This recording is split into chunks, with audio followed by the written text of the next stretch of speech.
Te cuento que hay una razón por la que los canguros y los emú son el icono de Australia.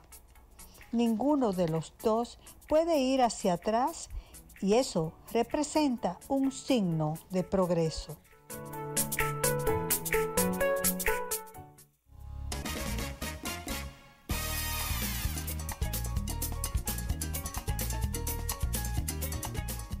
Nos complace recibir hoy a Yaciel Pimentel Martínez, quien es abogado, comunicador, catedrático universitario, con su máster en Derecho Constitucional y Libertades Fundamentales. Tiene su máster en Derecho Comercial Internacional y es especialista en Derecho Inmobiliario, con su posgrado en Derecho Penal. Él, además de estudiar, estudia.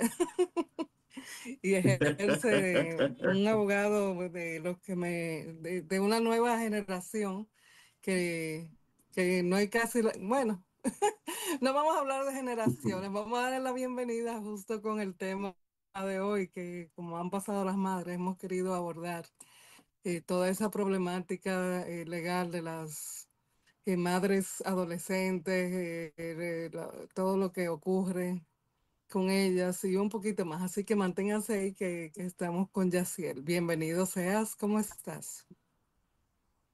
Muy buenas gracias por la invitación nuevamente. Gracias, Anamita. Y un placer compartir acá nuevamente con todos los amigos televidentes, radioyentes de redes sociales que siguen siempre la hora de té. Para mí es un placer inmenso siempre poder compartir con ustedes y hablar un poco pues de la experiencia y de los conocimientos que se adquieren con el ejercicio del derecho. Siempre encantadísimo de acudir a tus invitaciones. Ay, gracias, gracias, gracias. Yaciel, los derechos legales que tienen las madres de la vamos a empezar por las adolescentes, porque hay una problemática en nuestro país y quizás en muchos países del mundo, que mientras algunos no quieren tener hijos, hay otros que no se cuidan o no tienen la educación para cuidarse.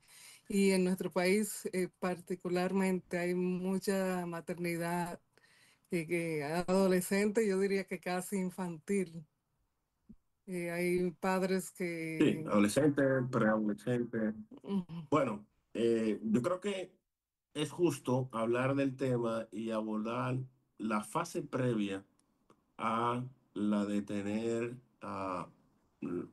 que enfrentar ya la realidad de siendo un niño, un adolescente, un preadolescente, pues enfrentar la paternidad o la maternidad. Creo que es a donde como sociedad tenemos que mirar para tratar de evitar a toda costa que los jóvenes caigan en ese círculo vicioso de pobreza que les impide avanzar. Eh, Traer un niño al mundo implica una responsabilidad económica y un sacrificio muy grande para afrontarlo un niño, un preadolescente o un adolescente. Creo que es importantísimo primero que pongamos especial visión en que tenemos que prevenir ese tipo de situaciones. De ahí la importancia de que la sociedad en su conjunto haga aparte las convicciones religiosas de tipo ideológico y tome decisiones concretas para hacia dónde tenemos que mirar como sociedad para reducir esa incidencia que tienen pues madres y padres que no están listos para hacerlo. La legislación de la República Dominicana ha evolucionado en relación al tema de la manutención de los infantes. Primero, presionado por acuerdos internacionales de los que el Estado Dominicano era signatario, y eso dio como resultado la Ley 136-02, que es conocida popularmente como el Código del Menor, pero que es una normativa, es una ley que ha quedado atrapada en esos acuerdos internacionales, en la propia Constitución. Debemos decir que hay normativas, por ejemplo, la 136-02 es del año 2002, pero tenemos el Código de Bustamante, que es de los años 20 y que ya abordaba lo que es la responsabilidad paternal, porque no solamente tenemos a los dominicanos, también tenemos padres extranjeros que vienen a la República Dominicana, tienen hijos en la República Dominicana con dominicanos, y se crean situaciones legales. Entonces, lo primero es prevenir el, que los adolescentes se vean envueltos en este tipo de cosas. Y lo segundo es, una vez ya usted decidió que va a tener un hijo, evaluar con la persona con la que usted lo va a tener, hablar sobre las finanzas, ver de qué depende cada uno, sincerarse y ver si realmente en pareja van a poder hacer frente a lo que es traer un hijo a esta sociedad con los altos costos que tiene la vida.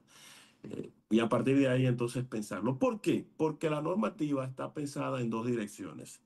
No hay una excepción de si la madre es adolescente, si el padre es preadolescente o es un infante. Lo que sí, ya hace poco se eliminó la posibilidad de que los menores puedan emanciparse para casarse. Se prohibió el matrimonio infantil. Antes existía la posibilidad de que con un permiso de los padres pues se pudiera casar antes de eh, tener la mayoría de edad. Eso Sí, fue que muchas eliminado. veces los padres en muchos campos pobres sé que daban a las niñas, ¿no? Para el matrimonio, Bien, o para y que se fueran, o para que la mantuviera otro, no sé.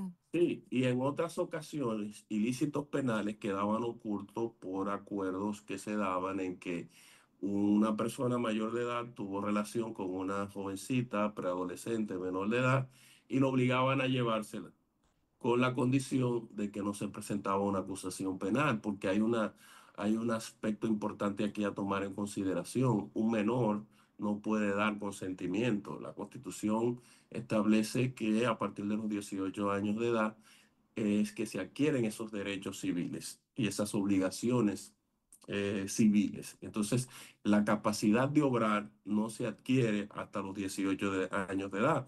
Entonces, no puede dar consentimiento, y cuando no hay consentimiento, entonces se entiende que es una violación. Entonces, estamos ocultando, o lo hacíamos de manera recurrente, ocultar una violación, porque es una violación, una relación sexual entre un menor y un adulto.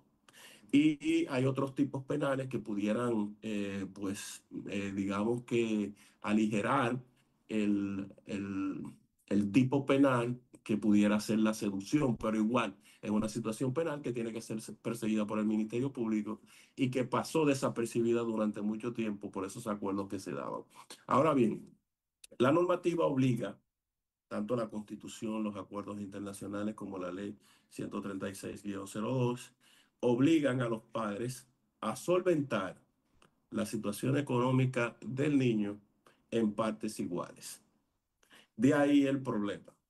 Una persona que no está en capacidad económica, que no tiene una formación que le permita producir y adquirir bienes para hacerle frente a los gastos de un niño, pues entonces la va a tener difícil, aunque el padre tenga la obligación de aportar, porque tampoco la ley te obliga a cubrirlo todo. Por ejemplo, he tenido casos que han llegado a mi oficina y en la mayoría de esos casos uno los lleva prácticamente pro bono, porque no son casos que tú le puedas cobrar porque no generan beneficios, y simplemente por ayudar a un cliente que conoce a alguien o darle la asistencia para que no quede totalmente desamparado, pero no son casos que generan beneficios económicos reales. Eh, Tuve un caso de una jovencita que había decidido, se enamoró, ya era adulta y tuvo una relación consensuada con otro muchacho, le llevaba unos 2, 3 años, pero había una proximidad. Pero cuando tuvieron el hijo, años después se separan. Pero ¿qué pasa? Ese padre tenía 9 hijos, 10 con el de ella, y tenía un sueldo de 10.000 pesos. la normativa te obliga a que haga un aporte proporcional. Pero ¿qué aporte proporcional va a hacer un padre que tiene la obligación de mantener a 10 hijos y su salario es de 10.000 pesos? Además, la normativa también establece que es proporcional a su salario y proporcional a los gastos del niño, lo que se recomienda regularmente para evitar los costos procesales de tener que pagar a un abogado es que se llegue a un acuerdo en fiscalía. La persona que se encuentra en un caso de que la contraparte, sea el padre o la madre, no está cumpliendo con su obligación, va a la fiscalía correspondiente, pone la denuncia, se lleva a la parte que no está cumpliendo, porque se da en dos direcciones. Hay padres que son los que tienen la guarda y custodia de los hijos, y esa es la madre a la que le toca pues hacer esos aportes económicos y viceversa. Entonces, una vez se llega a fiscalía casi siempre trata de conciliar. Si no se puede conciliar, si no llegan a un acuerdo, entonces se va a la fase judicial, en donde también en esa primera audiencia el tribunal va a tratar, el Tribunal de Niños, Niñas y Adolescentes va a tratar de que lleguen a un acuerdo consensuado. Si no, va a tomar en consideración los ingresos del padre, los ingresos de la madre y los gastos en el niño. ¿Cómo se hace ese cálculo? Bueno, la madre o el que tiene la guarda y custodia, o sea, el padre del niño, va a llevar los gastos. Estos gastos son el contrato de alquiler, va a llevar lo que paga de energía eléctrica, las facturas, lo que paga en telefonía, el cable, el teléfono, ¿verdad? Va a llevar lo que paga de colegio, las facturas, va a llevar todos los gastos que está relacionado al niño. Entonces el tribunal va a pedir, de la otra parte va a llevar una... Incluyendo las diversiones. Exacto, el tribunal, la otra parte va a llevar una certificación de ingresos, que trabaja, que gana. Y a partir de ahí se hace la siguiente disección. El 50% de los gastos en el niño le corresponden al padre y el otro 50% le corresponden a las madres. Es decir, hagamos un ejercicio comparativo. Imaginémonos que los gastos son 1.000 pesos. Al padre le corresponde aportar 1.000 pesos, a la madre le corresponde aportar 500. Quiere decir que si pagamos un alquiler de 10.000 pesos, de esos 10.000 pesos, al padre le correspondería aportar 2.500 pesos, en el caso de que sea un solo infante. Y luego se hace esa misma disección y esa misma fórmula matemática hasta llegar a un monto total. Luego el juez va a ver cuántos hijos tiene, cuánto ingresa y cuánto puede aportar de eso que ingresa, que sea justo y en un balance.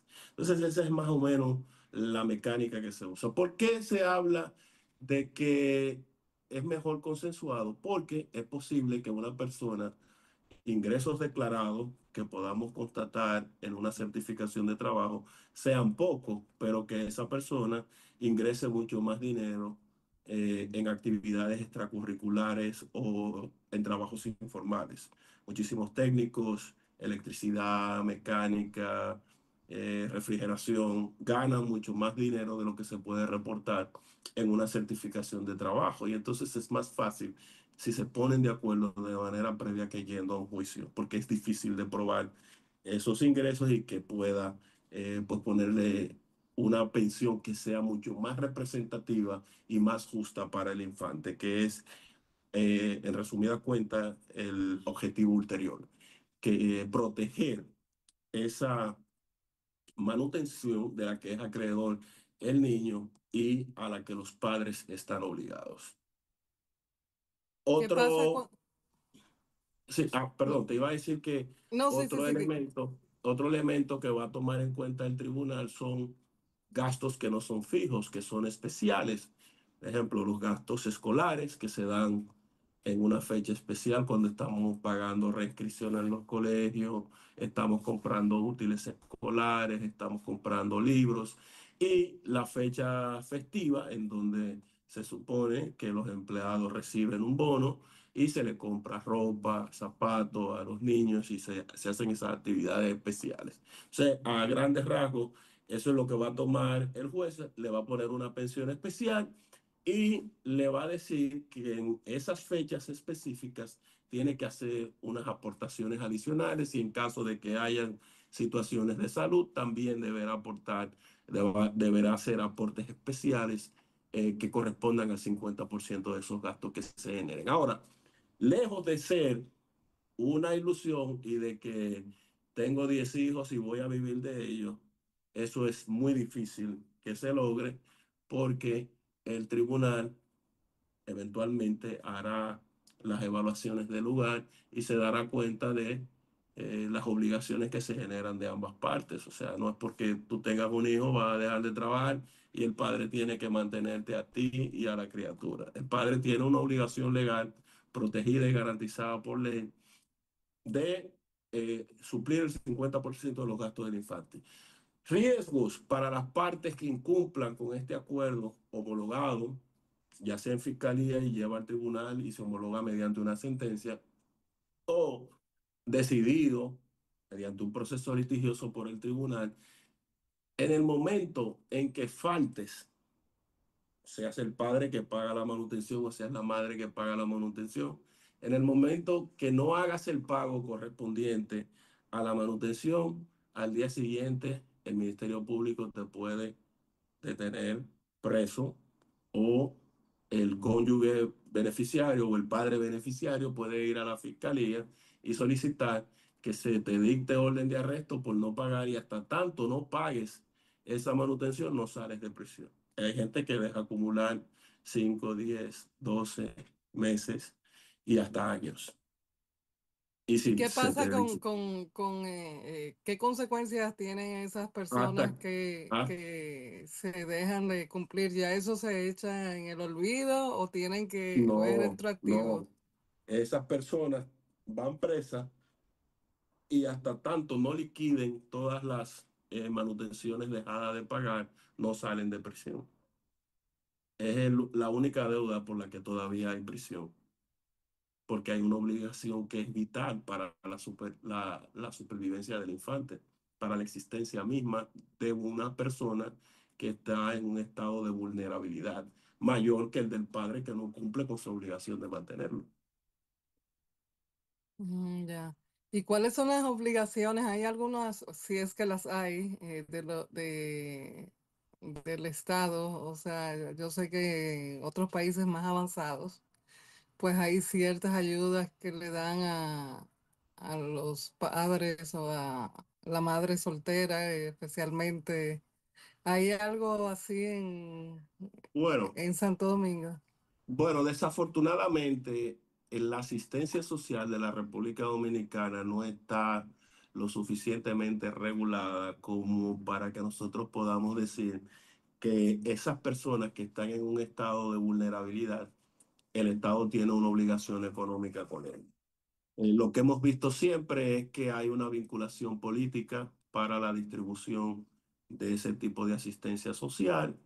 El liderazgo político de la comunidad a la que pertenecen estas personas determina quiénes son y quiénes no son acreedores de esos beneficios.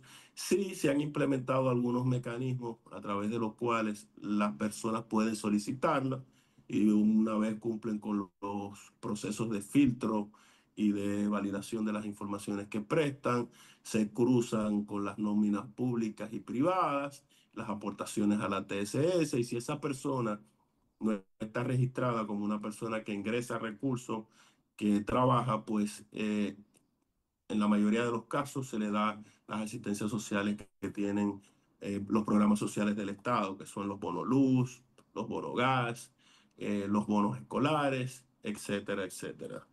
Recuerdo que en una ocasión se utilizaba un mecanismo, no sé si todavía está pendiente, que a los padres que reportaban la asistencia de los hijos a la escuela y reportaban las calificaciones, pues entonces también se le daba un bono adicional. Esto es un mecanismo que funciona parcialmente, pero que también es criticado porque permite que individuos alrededor de ese asistencialismo del Estado no salgan del círculo de pobreza porque se acomodan al estándar de recibir sin contraprestar un servicio. Aquella teoría de enséñalo a pescar en lugar de darles pescado. Y esa exigencia de que lleven a los hijos a la escuela, de que tengan una buena calificación, a mí me parece interesante porque podría potenciar a que esas familias en estado de extrema pobreza pues pudieran salir del círculo, porque estamos diciendo que teóricamente la educación es la llave que abre todas las puertas y una persona educada tiene mucho más posibilidades que una que no tiene ningún tipo de formación. Entonces habría que ver también, volvemos entonces al principio, de que las políticas públicas tienen que jugar su rol en ese sentido. Y existen mecanismos que sí pudieran dar asistencia, pero que no son una obligación legal. El Estado no tiene la obligación de suplir la desaparición física o la falta de cumplimiento de los padres. Sí, hay otros mecanismos que tiene el CONANI, que tienen esas organizaciones que dan ese tipo de asistencia que hemos visto ya incluso eventos en las redes sociales. La verdad es que Yaciel nos has ilustrado mucho, se quedan siempre cosas en el tintero por saber, pues tengo aquí una lista aquí de inquietudes, porque no solamente las madres adolescentes necesitan protección, sino también los adultos, y lo hemos tocado de alguna manera. Pero vamos a dar tus números de teléfono, la coordenada, el tiempo. Tú sabes que a veces se nos hace corto cuando hay mucha información que dar, Sí. pero las personas interesadas en contactarte, pues quiero que tengan tus coordenadas, por favor. Ok, nosotros estamos en el 849-865-5944, ese es mi número personal.